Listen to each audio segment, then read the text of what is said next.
Welcome to T-SAT. ఈ సెషన్లో idioms and phrases part 2 చూద్దాము. ఫస్ట్ పార్ట్లో మనం కొన్ని ఇంపార్టెంట్ ఇడియమ్స్ అండ్ ఫ్రేజెస్ నేర్చుకున్నాం. ఈ సెషన్లో టీ లెటర్కి సంబంధించిన ఇంపార్టెంట్ ఇడియమ్స్ చూద్దాం. దాంట్లో ఫస్ట్ ఇడియం చూడండి, through thick and thin. Through thick and thin అంటే ఏంటి? అండర్ ఆల్ సర్కమ్స్టెన్సెస్, అంటే ఏ సిచ్యువేషన్ వచ్చినా కూడా వాళ్ళు మనతో ఉంటే దాన్ని ఏమంటారు? Thick. Through thick and thin. ఇది ఎలా గుర్తుపెట్టుకోవాలి? అసలు థిక్ అంటే ఏంటి, థిన్ అంటే ఏంటి? థిక్ అంటే థిక్ ఫారెస్ట్ అని అర్థం, ఓకేనా? థిక్ ఫారెస్ట్ అని అర్థం. థిన్ అంటే అసలు ఏమీ లేవు, చూడండి అసలు ఏమైనా ట్రీస్ ఉన్నాయా? లేవు. సో దీన్ని డెజర్ట్ అని అంటారు, ఓకేనా? డెజర్ట్ అని అంటారు. So through thick and thin అంటే ఫారెస్ట్ అంటే పచ్చగా ఉంది, అంటే మన లైఫ్ కూడా అంత హ్యాపీగా ఉంది అని అర్థం. థిన్ అంటే ఏంటి? డెజర్ట్. డెజర్ట్ అంటే అసలు మనం తాగడానికి వాటర్ కూడా లేవు, అంటే ఏంటి? మన కష్టాలు అని అర్థం. అంటే మన సుఖాల్లోనూ మన కష్టాల్లోనూ ఏ సిచ్యువేషన్ అయినా అండర్ ఆల్ సర్కమ్స్టెన్సెస్ మన తోడు ఉంటే వాళ్ళని ఏమంటారు? అప్పుడు ఏమంటారు? He stood by me through thick and thin అని అనొచ్చు. అర్థమైంది కదా? So through thick and thin అంటే ఏంటి? Under all circumstances. నెక్స్ట్ చూడండి, టేక్ అ బ్యాక్ సీట్.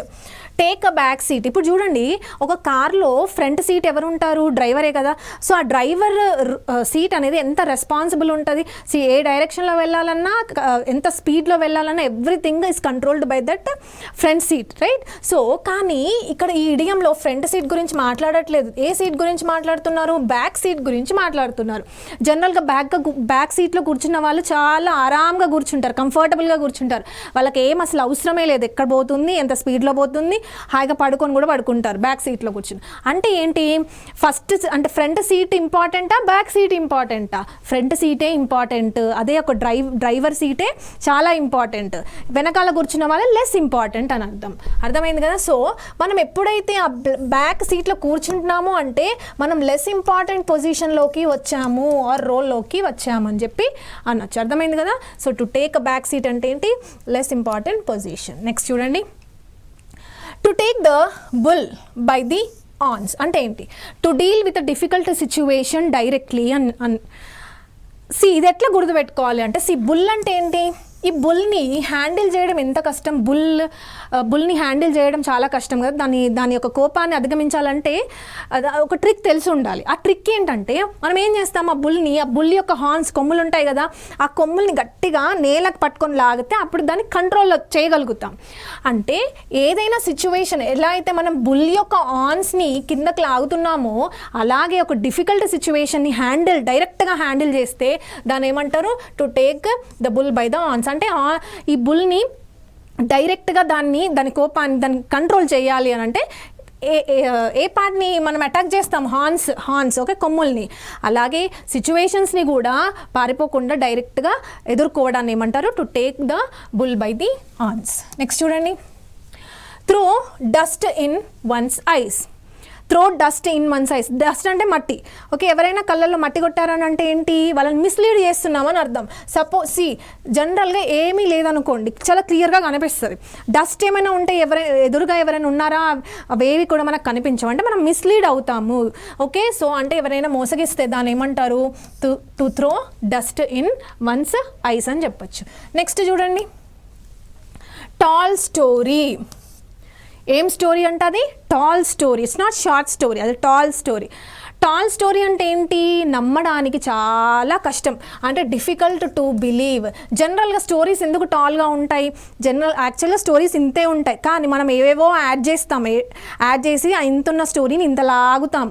అంటే ఏంటి? అవన్నీ ఫాల్స్ అనమాట, ఫేక్ స్టోరీస్ అవన్నీ కూడా.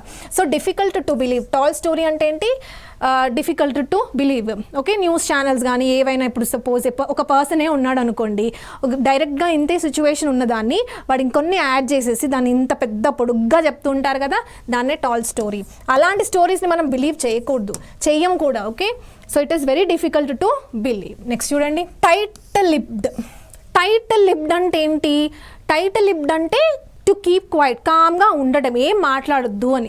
జనరల్గా మనం మాట్లాడేటప్పుడే కదా లిప్స్ అంటే పెదాలు.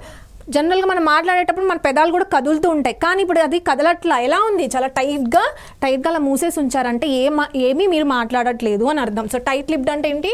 To keep quiet. నెక్స్ట్ చూడండి, to take up the cudgels. Cudgel అంటే ఏంటో తెలిస్తే చాలు.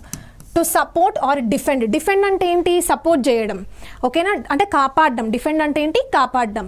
ఎట్లా గుర్తుపెట్టుకోవచ్చు? డిఫెన్స్ ఉందిగా, డిఫెన్స్ అంటే ఏంటి? ఆర్మీ. ఆర్మీ మనకేం చేస్తుంది? మనల్ని కాపాడుతుంది. సో అట్లయినా గుర్తుపెట్టుకోవచ్చు. ఆ డిఫెండ్ అనే పదము డిఫెన్స్ నుంచి వచ్చింది, ఓకే, అంటే మనల్ని సపోర్ట్ చేస్తుంది, మనకు కాపాడుతుంది, మనకు రక్షణగా ఉంది, ఓకే. ఇక్కడ చూడండి, టు టేక్ అప్ ద కజ్జల్. ఎట్లా గుర్తుపెట్టుకోవాలి? ఈ క్వశ్చన్ అది ఆన్సర్ కదా, ఈ రెండింటిని లింక్ చేయాలి. అసలు కజ్జల్ అంటే ఏంటో తెలిస్తే చాలు, ఓకే. కజ్జల్ అంటే ఏం లేదు, ఒక చిన్న వెపన్. ఏంటి ఆ వెపన్ అంటే ఒక వుడెన్ స్టిక్. అది కజ్జల్ అంటే ఏంటి? ఒక వుడెన్ స్టిక్. ఎలా ఉంటుంది? స్టిక్కే అది, కానీ one end of the stick ఎలా ఉంటుంది అంటే ఒక రౌండ్ బాల్లా ఉంటుంది అనమాట. దానికి ఐరన్తో చేసిన ఇలాంటి చిన్న చిన్న బడ్స్ ఉంటాయి. సో ఎప్పుడైనా ఎవరైనా మన వాళ్ళని ఎవరైనా మనం అన్నారు అనుకోండి, అప్పుడు మనం ఏం చేస్తాం? మన ఇంట్లో ఉన్న ఈ కజ్జల్ని తీసుకెళ్ళి వాళ్ళ తలను పగలు కొట్టేస్తాం. అంటే ఎవరిని సపోర్ట్ చేస్తున్నారు? మన వాళ్ళని సపోర్ట్ చేస్తున్నారు, మన వాళ్ళని కాపాడుకుంటున్నాం అక్కడ. So to support or defend. ఏం చేస్తున్నాం మనము? To take up the cudgel. ఆ కజ్జల్ని తీసుకొని వెళ్తున్నాము అని అర్థం, ఓకే. రైట్, నెక్స్ట్ చూడండి, tooth and nail. Tooth and nail అంటే ఏంటి? వైలెంట్లీ అని అర్థం. సి, ఈ లయన్కి వెపన్స్ ఏంటి? మనలాగా ఈ గన్స్ కానీ నైఫ్స్ కానీ ఇవేవి వాడవు. దానికి రెండు వెరీ ఇంపార్టెంట్ వెపన్స్ ఉంటాయి. అవేంటి అంటే teeth, okay, and then nail. పళ్ళు అండ్ గోళ్ళు, అవి చాలా షార్ప్గా ఉంటాయి. వాటితోనే జింకని కానీ వేటాడి మొత్తం టేర్ చేసేస్తుంది, ఓకే. అంటే వైలెంట్, చాలా క్రూరమైన యానిమల్ అంటేనే ఫస్ట్ లయన్. ఎందుకు క్రూరమైంది? And because of this tooth as well as nail. అర్థమైంది కదా? సో టూత్ అండ్ నెయిల్ అంటే ఏంటి? వాయిలెంట్. మీరు లయన్తో కనెక్ట్ చేసుకోవాలి. నెక్స్ట్ చూడండి, very very important, throw in a towel లేదా త్రో అప్ ద స్పాంజ్ అని అర్థం. Throw in a towel or throw up the sponge. ఈ రెండింటి యొక్క ఇడియమ్స్ ఒకటే మీనింగ్ ఉంటుంది. అదేంటంటే admit, defeat or surrender. What is admit? Admit అంటే ఒప్పుకోవడం. దేన్ని ఒప్పుకుంటున్నారు? డిఫీట్, నేను ఓడిపోయానని ఒప్పుకొని సరెండర్ అయిపోవడాన్ని ఏమంటారు? Throw in a towel or throw up the sponge. ఎట్లా గుర్తుపెట్టుకోవాలి దీన్ని? చూడండి, జనరల్గా ఈ రెండింటి యొక్క మీనింగ్స్ ఒకటే, ఓకే. రెండింటి యొక్క మీనింగ్స్ యొక్క కాన్సెప్ట్స్ కూడా ఒకటే. ఎట్లా గుర్తుపెట్టుకోవాలి? ఇది ఎక్కడి నుంచి వచ్చింది అంటే బాక్సింగ్ గేమ్ నుంచి వచ్చింది. ఎక్కడి నుంచి? Boxing game. ఏం చేస్తారు అసలు బాక్సింగ్లో? ఏం చేస్తారు? ఆ ప్లేయర్స్ ఎవరైతే ఉంటారో ఫైట్ చేసేవాళ్ళు, వాళ్ళు ఫైట్ చేస్తారు. ఒక్కొక్క ప్లేయర్కి ఒక్కొక్క కోచ్ ఉంటాడు, అవునా? ఎస్ ఆ కోచ్ ఎప్పుడైతే బాగా కొట్టుకుంటారో అప్పుడు ఒక బీప్ అంటే ఆపమని చెప్పి ఒక సైన్ వస్తుంది. అప్పుడు వాళ్ళ ప్లేసెస్కి వెళ్ళగానే ఆ కోచ్ వచ్చి ఒక టవల్తో ఏం చేస్తాడు? టవల్తో స్వెట్ని, బ్లడ్ గారితే ఆ బ్లడ్ని తుడుస్తూ ఉంటాడు, అవునా? ఎస్, దానికోసం ఆ టవల్ని ఉపయోగిస్తారు. టవల్ని ఇంకొక విధంగా కూడా ఉపయోగించవచ్చు. ఎట్లా ఉపయోగిస్తారంటే, సపోజ్ ఇతను కోచ్, ఓకే, ఇతని ప్లేయర్ ఇంకొకటి చేతిలో ఓడిపోతున్నాడు, బాగా తన్నులు తింటున్నాడు అని అంటే ఇదే కోచ్ ఏం చేయొచ్చు అంటే ఈ టవల్ని ఆ రింగ్లో పడేస్తే దానికి అర్థం ఏంటి అంటే మేము ఓడిపోతున్నాము, ఇంకా వాడిని కొట్టకండి, వాడు చచ్చిపోతాడు, వదిలేయండి, సరెండర్ అయిపోతున్నాము, మీరే గెలిచారు, మేము ఓడిపోయామని ఒప్పుకున్నట్టు. అదొక సైన్. సో చూడండి, ఇడియం చూడండి, త్రో ఇన్ దేన్ని? టవల్. లేదా త్రో అప్ దేన్ని? స్పాంజ్. ఇక్కడ టవల్నైనా వాడచ్చు లేదా స్పాంజ్నైనా వాడచ్చు. స్పాంజ్ కూడా ఏం చేస్తుంది? టవల్ని, ఆ స్వెట్ని అబ్జార్బ్ చేసుకుంటుంది, వాటర్ని అబ్జార్బ్ చేసుకుంటుంది కదా. సో టవల్ ప్లేస్లో స్పాంజ్ కూడా ఉపయోగించవచ్చు. సో ఆన్సర్ ఏంటి? Admit, defeat or surrender. Admit అంటే ఏంటి? ఒప్పుకోవడం. డిఫీట్ అంటే ఓటమిని ఒప్పుకోవడం, సరెండర్ అయిపోవడం. Next, take up arms. Arm అంటే ఏంటి? ఆర్మ్స్ అంటే ఏంటి? ఆర్మ్ అంటే మన చేతులు, ఓకే. ఆర్మ్స్ అంటే ఏంటి? దీనికి ఎస్ పెడితే మరొక మీనింగ్ అయిపోతుంది. ఆర్మ్స్ అంటే వెపన్స్ అని అర్థం, ఓకే. ఆర్మ్స్ అంటే ఏంటి? వెపన్స్. సో ఇక్కడ చూడండి, టేక్ అప్ ఆర్మ్స్ అంటే అక్కడ ఉన్న ఆర్మ్స్ని, ఆ వెపన్స్ని తీసుకుంటాం. ఎందుకు తీసుకుంటున్నాము ఆ ఆర్మ్స్ని? ఫైట్ చేయడానికి. So to fight is the correct answer. Next, take somebody for a ride అంటే to deceive or cheat someone. Deceive అంటే చీట్ అనే అర్థం. డిసీవ్ అనే వర్డ్ చాలాసార్లు సినోనిమ్స్, యాంటోనిమ్స్లో అడిగాడు, ఓకే. డిసీవ్ అంటే ఏంటి? చీట్. సరే, ఇక్కడ ఏంటంటే రైడ్ అంటే ఏంటి? బైక్ రైడ్, ఓకేనా. Bike ride, right. దీన్ని ఎలా గుర్తుపెట్టుకోవాలి? ఇక్కడ ఏమవుతుంది చూడండి, అసలు మొత్తం ఇడియం చదవండి. Take somebody for a ride. ఒకరు బస్ స్టాప్లో నించొని వెయిట్ చేస్తున్నారు అనుకోండి బస్ కోసం. ఒక పర్సన్ వస్తాడు బైక్ పైన. ఆ పర్సన్ వచ్చిన వాడిని మనం నమ్ముతామా? అక్కడికి వెళ్ళి మిమ్మల్ని లిఫ్ట్ చేస్తాము, అక్కడ డ్రాప్ చేస్తాము, మీకు లిఫ్ట్ ఇస్తాము అని అంటే మనం ఒప్పుకుంటామా? నమ్మం, వాళ్ళని అంత ఈజీగా నమ్మం, ఎందుకు చీట్ చేస్తారేమో అని. సో ఆ సంబడిని ఏం చేస్తున్నాడు? రైడ్కి తీసుకెళ్తున్నాడు అంటే ఏం చేస్తున్నాడు? డిసీవ్ చేస్తున్నాడు లేదా చీట్ చేస్తున్నాడు అని అంటే ఛాన్సెస్ ఎక్కువ ఉంటాయి, రైట్? నెక్స్ట్ అలా గుర్తుపెట్టుకోండి. నెక్స్ట్ చూడండి, throw up a spanner. Spanner అంటే ఏంటి? దీన్ని ఏమంటారు? స్పానర్ అని అంటారు. ఈ ఇన్స్ట్రుమెంట్ని, ఈ ఎక్విప్మెంట్ని ఏమంటారు? స్పానర్. తెలుగులో దాన్ని పానా అంటారు కదా, నట్స్ని టైట్ చేయడానికి ఉపయోగిస్తారు. Yes, okay. ఇప్పుడు చూడండి, ఒక మెషిన్ నడుస్తుంది, 24 hours ఆ మెషిన్ నడుస్తుంది, ప్రొడక్షన్ జరుగుతుంది. ఆ మెషిన్లోకి ఈ స్పానర్ని ఊరికే అలా పడేసామనుకోండి, ఏమవుతుంది? ఆ ఎక్విప్మెంట్, ఆ రన్నింగ్ ఎక్విప్మెంట్ మధ్యలో మనం ఈ స్పానర్ని పడేసామనుకోండి, ఏమవుతుంది? అబ్స్ట్రక్ట్ అవుతుంది, ఆ ప్రొడక్షన్ ఆగిపోతుంది. సాబోటేజ్ ఎ ప్లాన్. సాబోటేజ్ అంటే ఏంటి? డెస్ట్రాయ్ అని అర్థం. డెస్ట్రాయ్, మనం ఎన్నో యూనిట్స్ ఆఫ్ ప్రొడక్షన్ చేద్దామని మన ప్లాన్, కానీ ఇప్పుడు ఏమైంది? ఆ స్పానర్ వేయడం వల్ల మషిన్ ఆగిపోయింది, ఇంకా ప్లాన్ ఏమైంది? డెస్ట్రాయ్ అయింది. Sabotage is very very important word. Sabotage అంటే ఏంటి? డెస్ట్రాయ్ అని అర్థం. గుర్తుపెట్టుకోండి, సాబోటేజ్ అన్న వర్డ్ కూడా సినోనిమ్స్లో చాలాసార్లు అడిగాడు.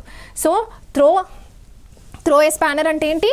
To sabotage a plan. Next చూడండి, throw up one's nose. Turn up one's nose. Turn up one's nose అంటే ఏంటి? అంటే ఇప్పుడు నోస్ ఎందుకు? నోస్ మంచి స్మెల్ ఏమైనా ఉంటే మనం ఆకర్షిస్తాయి. ఇప్పుడు మంచి ఫుడ్ ఉందనుకోండి, ఆ నోస్తోని ఓకే మంచి స్మెల్ ఉంది కదా, తినాలి అని అనిపిస్తుంది. ఇప్పుడు ఫ్రూట్స్ ఉన్నాయి, ఫ్రూట్స్ ఎవరైనా ముందు పెట్టి తినంటే తింటారా? తినరు. బిర్యానీ పెట్టమంటే తింటారు. ఓకే, బిర్యానీ పెడితే తింటారు. అంటే ఈ నోస్ అనేది దేనికి సింబలైజ్ చేస్తుంది? దేనికి సింబలైజ్? లైకింగ్ అండ్ డిస్లైకింగ్ని సింబలైజ్ చేస్తుంది. ఇక్కడ చూడండి, టర్న్ అప్ వన్స్ నోస్ అంటే to show contempt for. Contempt అంటే డిస్లైక్, నాకు కొద్దిది, నాకు ఇష్టం లేదు అని మనం దాన్ని పక్కకు పెడతాం కదా, దాన్ని ఏమంటారంటే టర్న్ అప్ వన్స్ నోస్. ఇష్టం లేదు మనకి, సో డిస్లైక్. నెక్స్ట్ చూడండి, నెక్స్ట్ టర్న్ ఏ డెఫ్ ఇయర్. టర్న్ ఏ డెఫ్ ఇయర్. డెఫ్ అంటే ఏంటి? చెవిడి. సో టర్న్ ఏ డెఫ్ ఇయర్ అంటే ఏంటి? రెఫ్యూజ్ టు లిజన్, వినడానికి ఇష్టపడడం. ఓకేనా? సో టర్న్ ఏ డెఫ్ ఇయర్. ఈ డెఫ్ అనే దానికి ఈ ఆన్సర్కి మనం లింక్ చేస్తూ ఉంటే ఈజీగా వచ్చేస్తుంది. ఓకే, సో రెఫ్యూజ్ అంటే ఏంటి? నిరాకరించడం, వినడానికి నిరాకరించడం. Next turn a blind eye. Turn a blind, deaf ear అంటే మనకు చెవులున్న మనం వినిపించుకోం, అలాగే మన కళ్ళున్నా కూడా చూడము. Turn a blind, blind eye. Pretend not to notice. Pretend not to notice. Okay, next చూడండి, turn the tables. Very very important. Turn the tables. Turn the tables అసలు ఈ ఇడియం ఎక్కడి నుంచి వచ్చింది? టేబుల్ అంటే చెస్ బోర్డ్ అనుకోండి. Table అంటే ఏంటి? Chess board. ఈ చెస్ బోర్డ్లో 2 ప్లేయర్స్ ఆడుతూ ఉంటారు. ఓకేనా? ఇక్కడ ఒక ప్లేయర్ ఉంటాడు, ఇక్కడ ఒక ప్లేయర్ ఉంటాడు, రైట్? ఈ ప్లేయర్ ఆడుతూ ఉంటే వీడు విన్నింగ్ పొజిషన్లో ఉంటాడు. వీడు విన్ అవుతాడు, కాసేపు అయితే వాడు విన్ అయిపోతాడు. వీడు he will lose the game. అయితే వీడు ఏం చేస్తాడు? వీడు లూజ్ అవుతున్నాడు కదా, వీడు విన్ అవుతున్నాడు. వీడు ఏం చేస్తాడంటే అదిగో ఎవరో పిలుస్తున్నారు అనగానే వీడు ఏం చేస్తాడు? అటువైపు తిరుగుతాడు. ఎవరు వస్తున్నారు, నిజంగానే వస్తున్నారా లేదా అని చూస్తాడు. ఆ చూసే టైంలో ఏం చేస్తాడంటే ఈ టేబుల్ని టర్న్ చేస్తాడు అనమాట. ఎలా? 180 degreesకి టర్న్ చేస్తాడు. సో టర్న్ చేయగానే అప్పుడు ఏంటి? ఈ పొజిషన్ లూజ్లోకి వచ్చేస్తుంది, ఈ విన్నింగ్ పొజిషన్ వచ్చేసరికి లూజ్లో వచ్చేస్తుంది, లూజింగ్ పొజిషన్ వచ్చేసరికి విన్నింగ్ పొజిషన్. అంటే మారిపోయాయి అన్నీ కూడా. అర్థమవుతుంది కదా? అంటే వీడు విన్ అయ్యేవాడు లూజ్ అవుతాడు, వీడు లూజ్ అయ్యేవాడు విన్ అవుతాడు. అర్థమైంది కదా? అంటే ఏంటి ఇక్కడ మనం ఏం చేస్తున్నాము? ఆ టేబుల్ని టర్న్ చేస్తున్నాం. టేబుల్ని టర్న్ చేయడం వల్ల ఈ సిచ్యువేషన్ని రివర్స్ చేస్తున్నాము. So to reverse a situation, to gain. ఎందుకు రివర్స్ చేస్తున్నాము? To gain advantage. Okay, to gain advantage. So this is very very important idiom. Next చూడండి, turn coat. Very very important. Turn coat. Turn coat అంటే ఏంటి? One who changes political affiliations for personal gains. వాడు ఒక coat వేసుకుంటాడు. ఏ coat? పైన ఒక colour ఉంటుంది, లోపల ఇంకో కలర్ ఉంటుంది. నెక్స్ట్ డే ఏం చేస్తాడు? అదే కోట్ని మార్చి, అంటే ఇన్సైడ్ అవుట్ సైడ్ ఇన్సైడ్ మార్చేసేసి మళ్ళీ ఇంకో కలర్ వేసుకోవచ్చు. అంటే ఒకసారి పింక్ వేసుకోవచ్చు, ఒకసారి గ్రీన్ వేసుకోవచ్చు, అలా 2 కలర్స్ మార్చి వేసుకోవచ్చు. ఎందుకు చేస్తూ ఉంటారు అసలు ఇలా అంటే? ఫస్ట్ ఒక కలర్ ఉంది, వైట్ కలర్ ఉంది, ఒక పొలిటికల్ పార్టీకి చెందిన మనిషి. నెక్స్ట్ ఏం చేస్తాడు? నెక్స్ట్ వాడు ఇంకొక పొలిటికల్ పార్టీకి మారాలనుకున్నప్పుడు ఆ కోట్ని టర్న్ చేసి వేసుకొని వెళ్ళిపోతాడు. అర్థమవుతుందా? So one who changes political affiliations, ఎందుకోసం? పర్సనల్ గెయిన్ కోసమే. పర్సనల్ గెయిన్ కోసం ఒక పార్టీ నుంచి ఇంకో పార్టీకి మారితే దాన్ని ఏమంటారు? టర్న్ కోట్ అని అంటారు. ఆ వ్యక్తిని ఏమంటారు? టర్న్ కోట్ అంటారు. నెక్స్ట్ చూడండి, త్రో కోల్డ్ వాటర్ అంటే ఏంటి? To discourage. Throw cold water అంటే టు డిస్కరేజ్. జనరల్గా ఒక ఐఏఎస్ ఆఫీసర్ అవ్వాలి అని చెప్పి ఒక బర్నింగ్ ఉంటుంది, ఆ డిజైర్ ఉంటుంది మనలో. నేను ఎలా అయినా ఆఫీసర్ అవ్వాలి, ఐఏఎస్ ఆఫీసర్ అవ్వాలి, ఆ బర్నింగ్ డిజైర్ ఉంటుంది. కానీ ఇలా అంటూ ఉంటే ఎవరో ఒకరు వచ్చి నువ్వెలా అవుతావు, నువ్వు అయ్యావులే అని చెప్పేసి కొంచెం మనం డిస్కరేజ్ చేస్తారు. అప్పుడు అంటే దానికి అర్థం ఏంటి? ఈ వ్యక్తిలో ఆ బర్న్ అవుతూ ఉంటుంది, ఆ డిజైర్ అనేది. ఓకే, బర్న్ అవుతూ ఉంటుంది. కానీ ఎప్పుడైతే వీళ్ళ మీద కోల్డ్ వాటర్ని వేసామనుకోండి, అప్పుడు ఏమవుతుంది? ఈ బర్నింగ్ డిజైర్ కాస్త ఏమవుతుంది? డిస్కరేజ్మెంట్ అవుతుంది. ఓకే, అంటే ఏంటి? ఎవరినైనా మనం డిస్కరేజ్ చేస్తే ఎలా చేస్తాము? వాళ్ళపైన కోల్డ్ వాటర్ని వేస్తాము. Okay, so to throw cold water అంటే ఏంటి? To discourage them. Next turn turtles అంటే ఏంటి? జనరల్గా టర్టిల్ ఎలా ఉంటుంది? ఇదేంటి? Hard shell. ఓకేనా? హార్డ్ షెల్ చాలా గట్టిగా ఉంటుంది. ఎందుకు ఉంటుంది? దానికి ప్రొటెక్షన్ అన్నమాట అది. ఓకే, సో ఇక్కడ ఉన్న ఆర్గన్స్ ఏవైతే ఉన్నాయో ఇవన్నీ చాలా డెలికేట్గా ఉంటాయి, చాలా డెలికేట్ సాఫ్ట్గా ఉంటాయి. అందుకే ఇవి భూమికి దగ్గరగా ఉంటాయి. అవుట్ సైడ్ మాత్రం ఈ హార్డ్ షెల్ ఉంటుంది. ఓకేనా? అంటే నార్మల్ సిచ్యువేషన్ అది. కానీ ఎప్పుడైతే ఇప్పుడు మన ఇడియం ఏంటి? Turn turtle. ఆ టర్టిల్ అనేది ఎట్లయిందంట? టర్న్ అయిందంటే ఏంటి? టర్న్ అప్ సైడ్ డౌన్, లేదా దాన్ని ఏమంటారు? ఓవర్ టర్న్, తల క్రిందులు అని చెప్పొచ్చు దీన్ని. ఓకే, నెక్స్ట్ చూడండి. Next turn the corner. Now ఎప్పుడైనా మనము తిరుపతి 7 కొండలు ఎక్కినప్పుడు అది ఎలా ఉంటుంది? ఆ పాత్ అనేది స్ట్రైట్గా ఉంటుందా? స్ట్రైట్గా ఏముండదు, ఎన్ని టర్న్స్ ఉంటాయి. ఆ టర్న్స్ని ఏమంటారంటే కార్నర్స్ అంటారు. వాటిని ఏమంటారు? కార్నర్స్. అయితే అలా కార్నర్స్ నుంచి వెళ్ళినప్పుడు చాలా స్లోగా వెళ్ళాలి వెహికల్, స్పీడ్గా వెళ్ళకూడదు. స్పీడ్గా వెళ్తే యాక్సిడెంట్స్ అవుతాయి. సో ఈ కార్నర్స్ నుంచి పాస్ అవ్వాలి అంటే ఒక క్రిటికల్ స్టేజ్ నుంచి పాస్ అవుతున్నట్టే. అంటే మనం యాక్సిడెంట్ నుంచి తప్పించుకుంటూ చాలా క్రిటికల్ స్టేజ్ నుంచి మనం బయటపడుతున్నామని అర్థం. Okay, so to turn the corners అంటే ఏంటి? To pass a critical stage. Next చూడండి, take a leaf out of somebody's book. Book అంటే ఏంటి? ఇక్కడ బుక్ అంటే డైరీ అని అర్థం. ఓకేనా? డైరీ అంటే ఏంటి? ఆ డైరీలో మనం చేసే మన ఆలోచనలు, మనం చేసే పనులు అన్నీ రాసుకుంటాం. అవునా? ఎవ్రీ పేజ్ మన గురించే చెప్తుంది ఆ డైరీలో. ఓకే, ఇప్పుడు చూడండి, మొత్తం చదవండి. లీఫ్ అంటే ఏంటి? లీఫ్ అంటే పేజ్ అని అర్థం. లీఫ్ అంటే ఏంటి? పేజ్. ఓకే, అయితే ఈ డైరీలో ఉన్న పేజ్ని ఏం చేశాడు? Take leaf out of somebody's book. వేరే వాళ్ళ బుక్లో నుంచి ఒక పేజ్ని నేను తీసుకున్నాను. అంటే ఏంటి? నేను వాళ్ళని కాపీ చేశాను. ఈ పేజ్ యాక్చువల్లీ నాది కాదు, ఇది పేజ్. ఓకే, వేరే పర్సన్ది. నేను ఆ పేజ్ని తీసుకొచ్చాను, ఆ లీఫ్ని తెచ్చుకున్నానంటే ఆ పర్సన్ ఎలా చేశాడో నేను అలా ఇమిటేట్ చేస్తున్నాను. సో ఆన్సర్ ఏంటి? ఇమిటేట్ లేదా copy. Emulate is very very important. Emulate అన్నా ఇమిటేట్ అన్నా ఒక్కటే, బోత్ ఆర్ సినోనిమ్స్. ఓకే, ఇమ్యులేట్ అనే వర్డ్ చాలాసార్లు అడిగాడు. ఇడియమ్స్లో మీరు వర్డ్స్ కూడా నేర్చుకుంటున్నారు, వర్డ్స్ కూడా వాటి యొక్క సినోనిమ్స్ నేర్చుకున్నారు. నేను ఊరికే పెట్టలేదు ఇమ్యులేట్ అనే వర్డ్ సినోనిమ్స్లో అడిగాడు కాబట్టి మీరు ఇక్కడ ఇడియం నేర్చుకుంటున్నారు కదా, అక్కడ వర్డ్ కూడా ఈజీగానే నేర్చుకోవచ్చు అనే భావంతోనే అది నేను ఇంక్లూడ్ చేశాను. సో ఇమ్యులేట్ అంటే ఏంటి? ఇమిటేట్. నెక్స్ట్ చూడండి, throw down the gauntlet. Gauntlet అంటే ఏంటి? ఫస్ట్ అది తెలుసుకోవాలి. గాంట్లెట్ అంటే మెటల్ గ్లవ్ అని అర్థం. ఏంటది? Metal gloves. జనరల్ గ్లవ్స్ మనకు తెలుసు, డిస్పోజబుల్ తెలుసు. కాకపోతే కొన్ని గ్లవ్స్ ఉంటాయి, అవి మెటల్తో హార్డ్గా చేసి ఉంటాయి. ఎందుకు ఇవి? Throw down the gauntlet. ఇప్పుడు ఈ మెటల్ గ్లవ్స్ ఎందుకు? ఎవరైనా బాగా కొట్టడానికే కదా. అయితే ఇప్పుడు అదే మెటల్ గ్లవ్స్ నేను ఒకరి పైకి ఇలా విసిరాను అంటే ఏంటి? నువ్వు యుద్ధానికి రా అని చెప్పేసి. నా దగ్గర కూడా మెటల్ గ్లవ్స్ ఉంది, నీ దగ్గర లేదు కదా, ఇదిగో కమాన్ చలో. ఛాలెంజ్ అనమాట. ఏంటది? Challenge.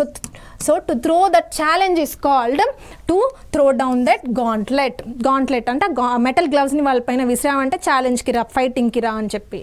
Next take to heart. పేరులోనే ఉంది టేక్ టు హార్ట్. అంటే ప్రతి చిన్నది కూడా మనసుకు తీసుకొని బాధపడుతూ ఉంటారు కదా. చూడండి, what is the meaning? Feel excessively. ఎక్కువగా బాధపడితే దాన్ని ఏమంటారు? Take to heart. Next take with a pinch of salt. Take with pinch of salt అంటే డౌట్తో యాక్సెప్ట్ చేయడం, టు యాక్సెప్ట్ విత్ డౌట్. ఓకేనా, ఇది ఎట్లా గుర్తుపెట్టుకోవాలి? జనరల్గా సాల్ట్ ఎవరైనా ఇస్తే జనరల్గా తీసుకోరు. ఓకేనా, ఒకవేళ ఇచ్చారనుకోండి, మనం ఏం చేస్తాము, సరేలే వాళ్ళని బాధ పెట్టొద్దని చెప్పేసి జస్ట్ పించ్ మాత్రమే తీసుకుంటాం, కొంచెమే. అది కూడా ఎలా తీసుకుంటున్నాం? డౌట్ఫుల్తో. సో ఈ వర్డ్ చాలా important, to accept with doubt. అట్లా గుర్తుపెట్టుకోండి. ఏదో ఒక స్టోరీ చేసుకోండి మీరు. ఇడియంకి, ఈ క్వశ్చన్కి ఆన్సర్కి లింక్ తీసుకురావాలి. ఆ లింక్ సిస్టమ్ మీరు ఫైండ్ అవుట్ చేయాలి. నేను ఇలా ఇప్పుడు నేను చెప్పినట్టే కాదు, మీకు ఏ థాట్ వచ్చినా దాన్ని కనెక్ట్ చేస్తూ గుర్తుపెట్టుకోవడం చాలా అవసరం. ఎందుకంటే బట్టి కొడితే రావు ఇవి. నెక్స్ట్ చూడండి, టేక్ ద ఫ్లోర్. ఇక్కడ ఫ్లోర్ అంటే ఏంటి? పార్లమెంట్ ఫ్లోర్ అని అర్థమైందా? Parliament floor. అయితే పార్లమెంట్లో ప్రతి ఒక్కరూ మాట్లాడాల్సింది, ప్రతి ఒక్కరూ స్పీచ్ ఇవ్వాల్సింది. ఓకేనా, అందుకని టు టేక్ ద ఫ్లోర్ అంటే నువ్వు కూడా వచ్చి మాట్లాడు, మేక్ అ స్పీచ్ అని చెప్పి దాని యొక్క అర్థం. నెక్స్ట్, ఇది చాలా కామన్ ఇడియమే. నెక్స్ట్ చూడండి, టేక్ అ చిల్ పిల్. చిల్ అంటే ఏంటి? చిల్లవ్వు అంటారు కదా, అంటే ఏంటి? కామ్ అవ్వు అని. సో పిల్ అంటే ఏంటి? Tablet. So take a chill పిల్ అంటే కామ్ అవ్వడం. ఈ పేరులోనే ఉంది, చిల్తో కనెక్ట్ చేసుకోవద్దు. చిల్ అంటే ఏంటి? కామ్ డౌన్ అని అర్థం. నెక్స్ట్ చూడండి, yes, last idiom for this session is token strike.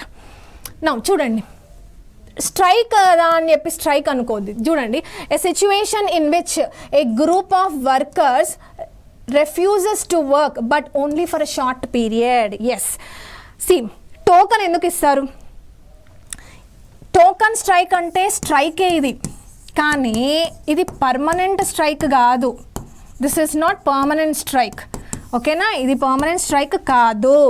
ఇది ఒక temporary, only just 5 days 10 days వాళ్ళు స్ట్రైక్ చేస్తే దాన్ని ఏమంటారు? Token strike. ఎట్లా గుర్తుపెట్టుకోవాలి? ఇక్కడ చూడండి, ఇక్కడ మనకి ఏం రావాలి? గ్రూప్ ఆఫ్ వర్కర్స్ ఉండాలి, రెఫ్యూజెస్ టు వర్క్ చేయట్లేదు, స్ట్రైక్ చేస్తున్నారు, అండ్ దెన్ షార్ట్ పీరియడ్. ఈ 3 పదాలు మనకు గుర్తుండాలి. దేంతో కనెక్ట్ చేద్దాం? టోకెన్ అన్న పదాంతో కనెక్ట్ చేయాలి. టోకన్ అంటే ఏంటి? టోకన్, ఇప్పుడు మనం బ్యాంక్కి వెళ్తే టోకన్ ఇస్తాడు. ఆ టోకన్ ఆ రోజుకి, ఆ సమయానికి మాత్రమే. టోకన్ అంటే షార్ట్ పీరియడ్. సో అట్లయినా గుర్తుపెట్టుకోవచ్చు. అర్థమైంది కదా? సో టోకన్ స్ట్రైక్ అంటే ఏంటి? Strike only for a short period of time is called token strike. Okay, so ఇలా ఇడియమ్స్ ఈజీగా మనము గుర్తుపెట్టుకోవచ్చు. ఇడియం ఉంటుంది, దాని యొక్క మీనింగ్ ఉంటుంది. మనం ఏం చేయాలి? ఈ ఇడియంని, ఈ మీనింగ్ని రెండింటిని కనెక్ట్ చేయాలి through mnemonics. Okay, so this is how you need to learn your idioms and phrases. Okay, next సెషన్లో మరొక టాపిక్ని డీల్ చేద్దాం.